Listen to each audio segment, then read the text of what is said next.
Um dos ecossistemas mais fascinantes do planeta é bem conhecido por nós, brasileiros, e motivo de orgulho devido à sua enorme riqueza. Equivocadamente chamada por muitos de pulmão do mundo, a Amazônia é a maior floresta tropical existente. Possui uma área total de quase 6 milhões de quilômetros quadrados e está compreendida entre Peru, Colômbia, Venezuela, Equador, Bolívia, Guiana, Guiana Francesa, Suriname e Brasil, que detém cerca de 60% da floresta em seu território. Estima-se que 15% das espécies conhecidas do mundo vivem nela, possuindo cerca de 20% da água doce líquida superficial do planeta, abriga o rio Amazonas, o maior em volume de água do mundo e mais de 1.100 afluentes.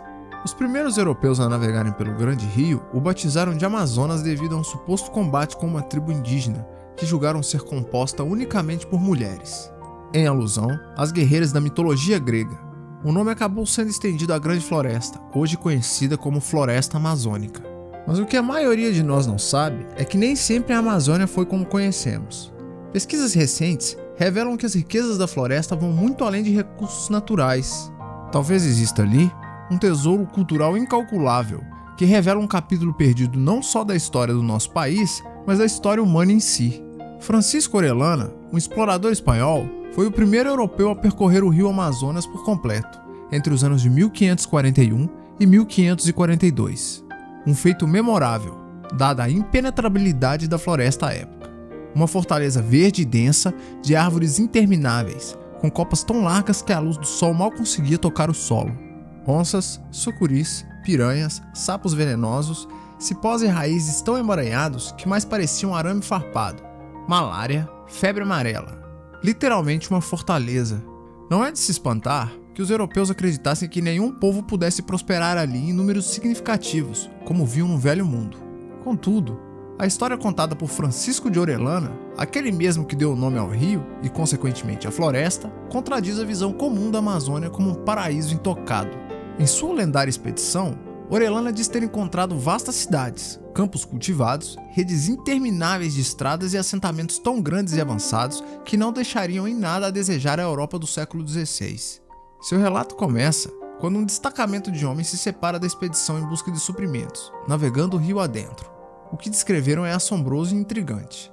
Ao longo das margens do rio, ele afirma ter visto vilarejos e cidades fervilhantes, transbordando de exuberância. Descreveu estradas que ligavam grandes estruturas e vastos campos cultivados, com grupos numerosos de pessoas organizadas e sofisticadas. Gaspar de Carvajal, o capelão que os acompanhava, escreveu em seus registros: "Nós vimos grandes cidades tão populosas que deviam abrigar milhares de guerreiros. Eles viviam em casas bem construídas e organizadas."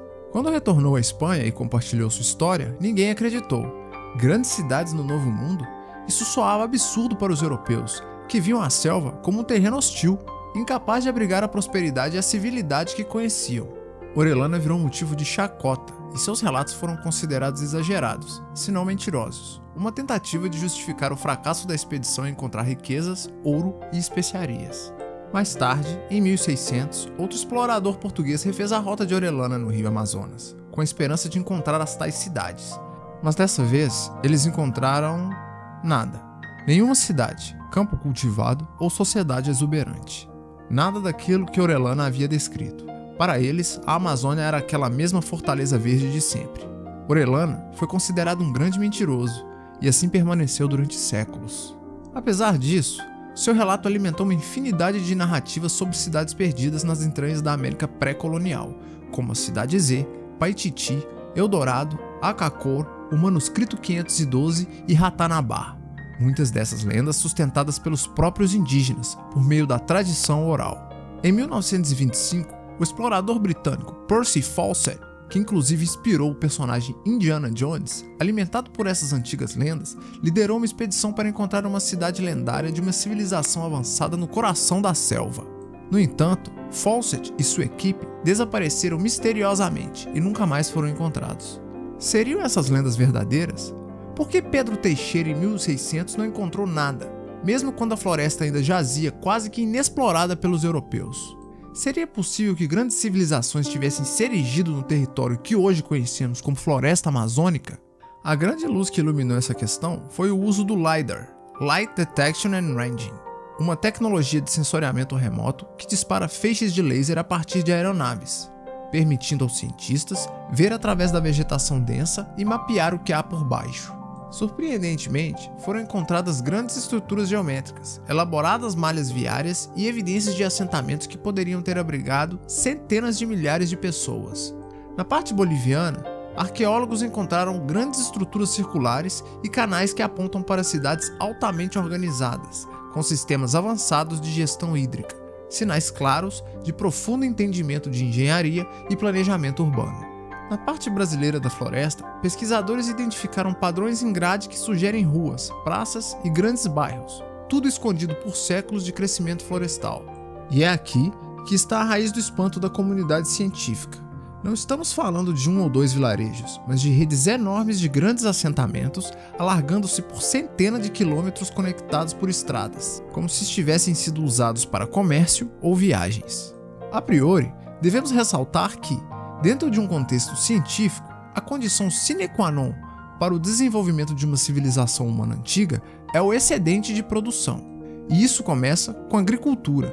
Os maias, astecas e incas, grandes civilizações das Américas, domesticaram os campos e construíram cidades massivas em torno de sua habilidade de produzir comida. Em todas as grandes civilizações, a agricultura foi a engrenagem do progresso, a alavanca que possibilitou a transição de grupos nômades, caçadores e coletores, para grandes assentamentos sedentários e organizados. Sem isso, nada de grandes cidades, trocas culturais ou registros históricos. E é aí que os questionamentos começam. A floresta amazônica não é apropriada ao cultivo. Seu solo é definitivamente pobre e incompatível com a agricultura de larga escala que associamos às grandes civilizações do passado. Por isso, por muito tempo, a ideia de uma civilização sob a floresta foi descartada. Como milhões de pessoas poderiam prosperar num lugar onde a terra mais parece estar contra elas? Mas ao que tudo indica, os antigos habitantes da Amazônia encontraram uma forma de ignorar as regras tradicionais do progresso humano. Criaram uma sociedade organizada em larga escala, sem depender da agricultura como a conhecemos, algo que os antropólogos nem cogitavam ser possível até recentemente. Pesquisadores descobriram trechos de solo que destoam completamente do resto da região, a chamada Terra Preta de Índio. Um solo fértil, preparado artificialmente, rico em nutrientes e com micropartículas de carvão. Evidência de que foi intencionalmente criado pelos antigos habitantes para manter uma agricultura sustentável. A existência da Terra Preta contradiz a ideia de que o solo amazônico não poderia sustentar grandes populações. Ao contrário, sugere que essas civilizações não apenas se adaptaram ao ambiente, mas o transformaram, criando as condições necessárias para prosperar. Misturaram natureza e cultivo de forma tão perfeita que a própria floresta se tornou sua plantação, conduta que não era apenas sustentável, mas genial. Evitaram a exaustão do solo e a devastação ambiental, assegurando que a floresta continuaria ali, subsidiando sua existência por gerações. Criaram um sistema próprio perfeitamente adaptado aos desafios e às oportunidades do meio. Mas se essas sociedades eram tão inovadoras e coesas com o ambiente, o que aconteceu com elas? Como puderam desaparecer tão completamente e tão rápido? Sabemos que a chegada dos europeus trouxe inúmeras doenças letais aos indígenas: gripe, varíola, sarampo, doenças que se desenvolveram ao longo dos séculos na Europa e na Ásia, onde as pessoas conviviam com aglomerações, animais domésticos e epidemias frequentes. Para as populações indígenas, que nunca haviam sido expostas a esses agentes, o impacto foi devastador. Estima-se que essas doenças tenham sido responsáveis por até 90% da morte de algumas tribos em poucas gerações, um verdadeiro holocausto. Orellana então disse a verdade? Ele viu mesmo cidades exuberantes com milhares de pessoas sofisticadas na Amazônia? Bem, como vimos, é bastante provável que sim. Não é difícil imaginar um cenário em que essas grandes cidades sucumbem à epidemia de doenças desconhecidas, comunidades inteiras dizimadas, deixando para trás vilarejos, estradas, plantações. Tudo abandonado. Talvez este seja o real motivo de Pedro Teixeira não ter encontrado nada algumas décadas depois. Mas não haveriam vestígios, construções, registros arqueológicos? É possível apagar uma civilização em apenas um século? Ao que tudo indica, sim. A mesma força que construiu o mundo deles, essa profunda sinergia com a floresta, fez com que desaparecessem mais rápido. Diferentemente de outras regiões do mundo, onde ruínas de pedra e climas secos preservaram cidades, A floresta amazônica é uma máquina de transformação. As civilizações antigas da Amazônia usaram, em grande parte, materiais orgânicos, como madeira, barro e pedra. No calor úmido da floresta tropical, esses materiais se decompõem rapidamente. Somado ao crescimento implacável da vegetação e às inundações sazonais do rio Amazonas, estruturas inteiras podem ter sido lavadas, soterradas e remodeladas pela natureza em poucas décadas. Um lembrete de que na Amazônia, quem manda é a natureza, e até mesmo uma sociedade avançada precisa se curvar ao seu poder. Por fim, temos o fator mais implacável de todos, o tempo. Com ele, apagam-se as memórias, desaparecem os registros. Sobrou apenas a tradição oral dos povos indígenas e a imaginação de meia dúzia de entusiastas.